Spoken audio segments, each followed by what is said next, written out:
กองบัญชาการป้องกันที่ตั้งกระทรวงป้องกันความสงบได้ประกาศยกย้ายและแต่งตั้งนายตำรวจที่ขึ้นกับกองบัญชาการป้องกันที่ตั้งในวันที่27 พฤษภาคม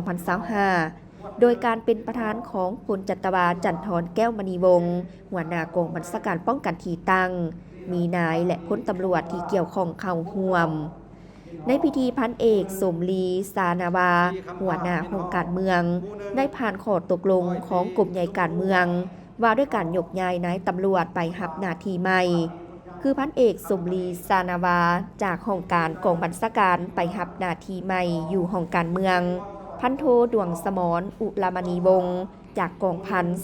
205ไปรับหน้าที่ใหม่อยู่ห้องเสนาธิการพันโทหงคำแสงสุริตจากศูนย์ฝึกอบรมวิชาเฉพาะครบวงจรไปรับหน้าที่ใหม่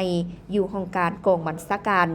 พันโทนางจันทร์ทองประสิทธิ์จากห้องการเมืองกองบัญชาการไปรับหน้าที่ใหม่อยู่ศูนย์ฝึกอบรมวิชาเฉพาะครบวงจรพันโทจิตรกรศรีบุญเฮืองจากห้องการกองบัญชาการไปรับหน้าที่ใหม่อยู่ห้องการเมืองพันโทคำพรอิทธพรเดชจากห้องเสนาธิการไปรับหน้าที่ใหม่อยู่กองพัน206พันโทแสงจันทร์พระวงคำจากห้องการเมืองไปรับหน้าที่ใหม่อยู่ห้องการกองบัญชาการพันโทสิงห์ธารวันแก้วพันทองจากห้องการเมืองไปรับหน้าที่ใหม่อยู่กองพัน